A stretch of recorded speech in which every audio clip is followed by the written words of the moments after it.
Hello and welcome back to Simply Radical. This is part 4 in my series on Lenin, State, and Revolution. So if you haven't seen the first 3, you're probably going to be confused. Even if you have, go watch them again so I can get more views, thanks. This episode covers Chapter 4, Supplementary Explanations by Engels. Let's fucking go. Marx was one smart cookie, a veritable choco chunk of revolutionary theory, but what some people don't quite realize is that he would have been a completely incoherent mess without his lifelong companion, unfortunately not in the gay way, Friedrich Engels. Marx had some great ideas, but he was also the 1840s equivalent of a crust punk, drifting around Europe at random, getting drunk, and fighting in actual duels with fellow students. Much of his writing reflected this, being rather dense and unorganized, but once Marx found his place slumming it on Engels' couch, he was able to find someone with the patience and thoroughness to comb through his barely comprehensible rambling and assemble it into something digestible. In fact, many revolutionary theorists consider Engels' commentaries on Marx's writing to be an equivalent contribution to scientific socialism, on par with not only Marx, but Lenin, Mao, and all the other floating heads that get painted on the wall. In this vein, Lenin approaches Engels' commentaries as they relate to the topics of state and revolution, hopefully clarifying and structuring what we've been talking about until now. First up, what Engels refers to as the housing question, meaning the question of what housing will look like under a socialist state. Firstly, the urban-rural divide needs to be addressed. Even back in their days, Marx and Engels noticed the growing trend of rural towns and villages collapsing as their former inhabitants are forced to move to urban areas to get a job. In a socialist state, the pressures of needing to have a job to pay rent would be removed, so there would be no reason for people to have to move to the cities if they don't want to. In the cities, there were and are plenty of homes to go around, so the solution there is simple. You take all the homes and give them to the people that need them. Importantly though, housing as a whole remains collectively owned, as private property has of course been abolished. This could take the form of legally placing ownership in the hands of the state, a community organization, or even a union. Once the house has been allocated, rent would be charged at first, but must be priced so it's affordable to all of society. The money would simply be used to finance inevitable repairs and upkeep, and if the cost of maintenance exceeds the rent collected, the state will simply subsidize it. Eventually though, rent in and of itself could be abolished, as the state is dismantled and the concept of property ownership itself is abolished. If you've got anarchist leanings, you might look at the charging of rent and see it as authoritarian or dictatorial, and you'd be right, but what you need to keep in mind is that it is under the authority of and at the dictate of the working class, not L. Ron Mosk. Simply, after the revolution, the state will be the Wendy's cashier down the block, not a ring of geriatric war criminals in DC. This means that structurally, rent must be priced in a way that the Wendy's cashier can afford it on their wage. This is a great example of how Marxists try to change the economic structure around society in order to benefit society and make sure that it stays that way. Speaking of anarchists, here's Engels' polemic against them. Now, I'd like to make it clear that at this point in the development of the class struggle, meaning the year of our Lord 2024, the interests of Marxists and anarchists are aligned. So I believe I speak for both me and Fred here when I say that these criticisms are made in good faith, not to ridicule, but to provide an opportunity to grow. Okay, here we go. The first one is probably one you've heard 1,000 times, if you're an anarchist. The insulin argument. That is, how would a hypothetical anarchist society meet the needs of people in the immediate aftermath of the revolution? Or, how would diabetics get their insulin? The typical answer is through community organizations that are horizontally organized or organized voluntarily. Okay, well, what about the very realistic situation where the insulin factory belongs to a capitalist that refuses to join your high-minded organization? There are several responses to this argument. You have to keep in mind that many of these workarounds take a significant amount of time to establish, and many tasks of government, getting insulin, are time-bound, things that must be accomplished quickly or people will literally die. The Marxist solution is to walk into the insulin factory with 100 armed workers, point a rifle at the owner, and take the insulin and the factory for the diabetics. It is the only way to ensure an immediate, uninterrupted supply of insulin makes its way to the people that need it. But anarchists in theory should object to that, as their ideology views it as an unjustified use of authority. Another issue that anarchist ideology has difficulty addressing is when anti-revolutionary forces inevitably rise up and attempt to re-establish capitalism. You might remember this to be the very same issue that faced the 1871 French Revolution, when the French owning class bribed the army to march on Paris. And since you're such a good listener, Sarah, you'd also remember the way that Marx himself observed this issue and responded to it by advocating for the state apparatus to be seized and wielded against the owning class. That solution has also been proved effective in all subsequent Marxist revolutions in the USSR, China, Cuba, Vietnam, and so on. But anarchists see the state as an unjustified hierarchy, and so using the state apparatus to destroy the owning class is off limits to their ideology, which is why every subsequent anarchist revolution has been destroyed by the owning class in the same way that the 1871 French Revolution was. The owning class has no qualms about using the state to unleash incredible violins on the working class, so the only thing that hesitating to use the state back against them accomplishes is stack the deck even more in favor of the owning class than it already is. Engels describes it like this, quote, "When they have cast off the yoke of the capitalists, ought the workers lay down arms, or ought they use them against the capitalists in order to crush their resistance?" Now, to their credit, many anarchists would agree that the use of the military, after it's been organized in a horizontal fashion, whatever that means, against the owning class to take insulin or defend the revolution, is an instance of justified use of authority. But if they were to do so, that would make their autonomous collective or whatever meet the historical definition of a state. A state is generally conceived to be a central organized body with a monopoly on the legitimate use of the violence within a given territory. In Engels' words, quote, "These people think that they can change a thing by changing its name. Even supposedly anarchist solutions to this issue go against the central tenets of anarchism itself and rather make use of Marxist tactics." Again, I feel the need to reiterate that what I'm doing here isn't calling anarchism worthless or saying that anarchists are stupid, but merely pointing out that because it's an ideology that is designed to make reality conform to its ideas, when it is applied to reality and presented with problems outside its scope, there is no choice but to either compromise their values or be destroyed by the problems at hand. This is in direct contrast to Marxism, which is an ideology designed to observe reality and create its ideas from those observations, which are then tested and proven either correct or incorrect. One of these processes is the scientific method, and the other is merely wishing for a better world. In fact, the very concept of authority, the faceless evil of anarchism, is in and of itself a subjective concept. A state is authoritarian when it imposes taxes on the populace, but not when it creates railroads using those taxes. Essentially, the definition of authority depends on whether or not you personally benefit from the use of that authority. Trying to destroy such a vague subjective concept as authority is like trying to destroy the concept of being mean. It's simply not something that takes into account the reality that we live in. Now, all of this doesn't mean that anarchism is a useless concept that should be thrown in the trash. I think Marxists can and should learn from anarchists, and when and where the circumstances allow, work with them. For instance, anarchists do a lot of good community work, feeding the unhoused and so on. And while giving food to an unhoused person might not necessarily be contributing to the class struggle, I'm of the opinion that someone getting food that might otherwise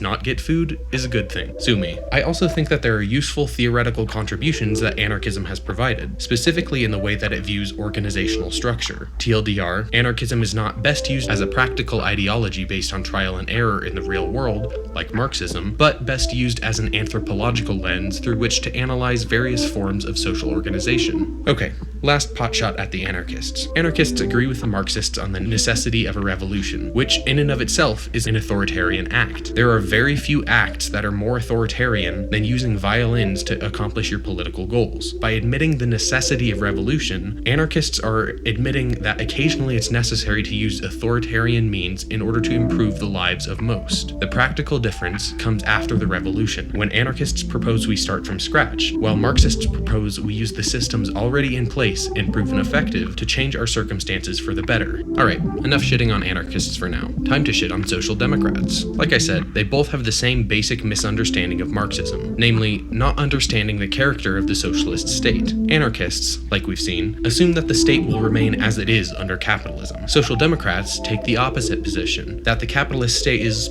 close enough to a potential socialist state that it can be gradually reformed from one into the other. Basically, we can bully Biden into abolishing private property. I know, ridiculous. Lenin goes so far as to say that social democracy turns away, quote, revolutionary working people who think it all. Clearly, an organization built, staffed by, and most importantly funded by business owners is never going to allow their source of power and wealth to be peacefully legislated away from them. Even if, by some miracle, a political party were to gain power over the state and begin to implement socialist reform, history has shown us that the owning class will stop at nothing, up to and including implementing an anti-democratic fascist coup coup to maintain capitalism. The example that Lenin gives here is the 1871 French Revolution, but I think an even more clear-cut example was the Chilean coup of 1973, when Social Democrats, led by Salvador Allende, were handed the reins of Chile. What happened? The owning class did everything in their power to make Allende's reforms not work, and then when it seemed like he was getting too close to accomplishing his goals, they worked with the US to implement a fascist coup. Thousands were murdered, Pinochet was installed as the sole ruler of Chile, and capitalism came back even harsher than it was before. In fact, Chile was the laboratory that created neoliberalism, the capitalist ideology that has since subjugated most of the rest of the world. This pattern has been repeated time and time again, and the only time that a revolution has gotten past this stage was when that revolution used the state to crush the owning class. Almost like Marxists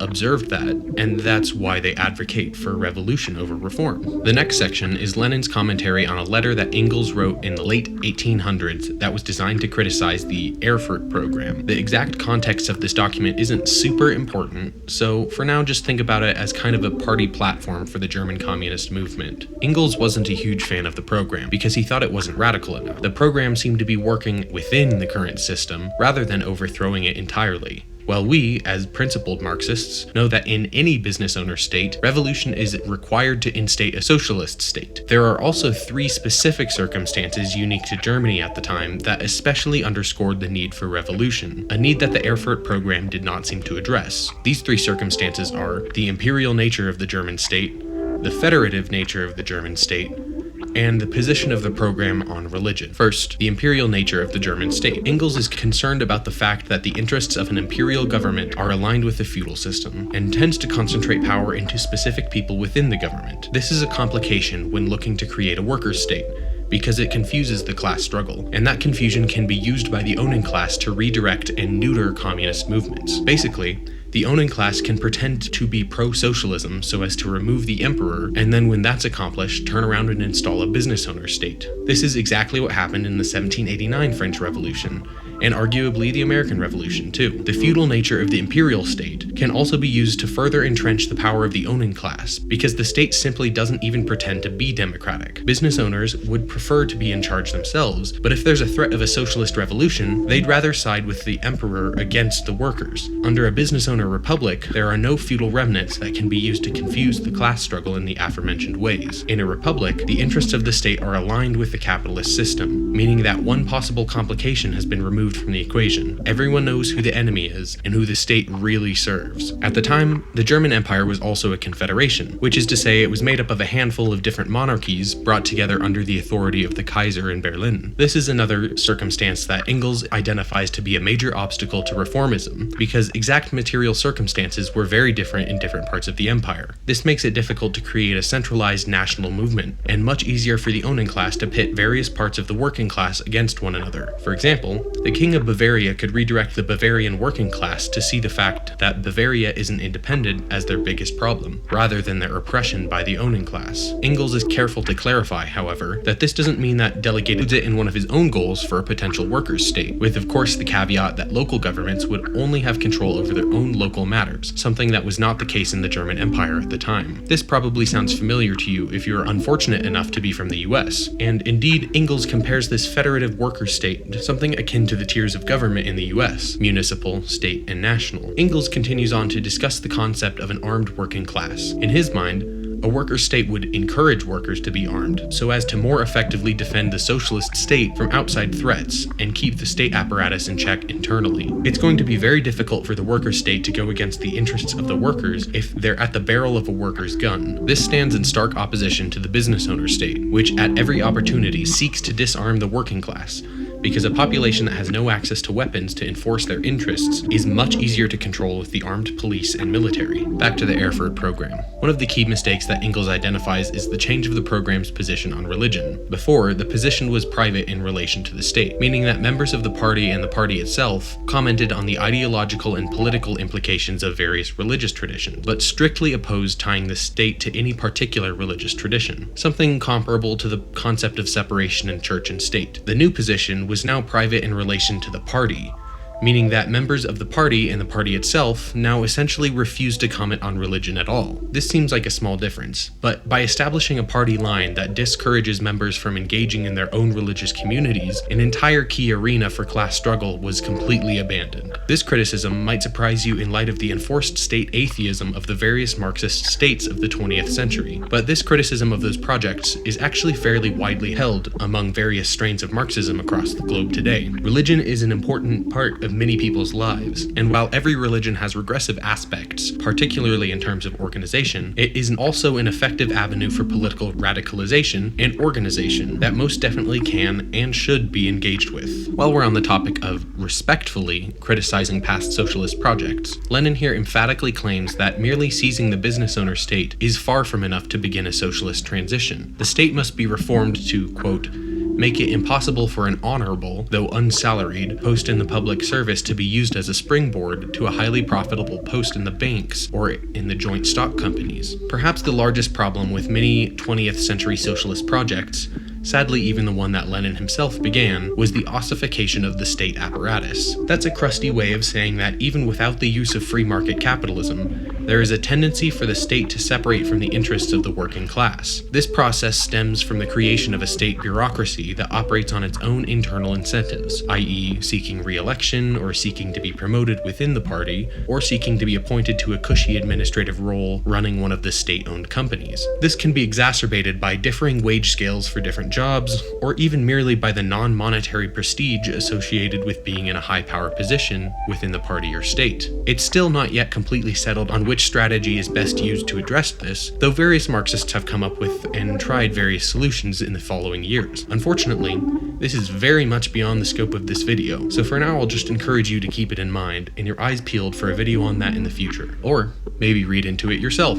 So far, Engels has only discussed political changes, but of course, as principled Marxists, we all know that making even Engels' ideal democracy is not the totality of socialism. Socialism only comes if and when that democracy is extended into the economic realm as well. This brings us back to the distinction between a republic and an empire that Engels discussed earlier. By progressing from a feudal government to a capitalist republican government, the state more fully aligns itself with the owning class, and class struggle becomes much more open and direct, and the resulting class struggle is much more beneficial to the working class. Importantly though, this is only a stepping stone to a much greater and more democratic socialist republic. Engels is careful to distinguish the social democrats who consider a capitalist republic to be the end goal from himself, a communist, who believes a capitalist republic to be merely a stop along the way. He's concerned about the terminology because democracy is a very subjective word that can mean many different things, and social democrats have a tendency to use it in their own labels so as to implicitly frame those who disagree with them as anti-democratic. When communists reject social democracy,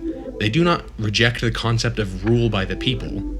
Duh. What they reject is a continuation of a capitalist state, regardless of whether or not it markets itself as a democracy. Remember, a state of any kind is an organization designed to do violins on an oppressed class for the benefit of the oppressing class. In the case of a capitalist republic, that's an organization doing violins on the majority, the working class, for the benefit of the minority, the owning class. Doesn't seem super democratic when you look at it that way, does it? In fact, Marxists seek to more radically adhere to the principle of democracy by eliminating the business owner state, abolishing the economic circumstances that led to its creation, and replacing it with a socialist state that simultaneously suppresses the reemergence of the minority owning class and provides for the needs of the majority working class.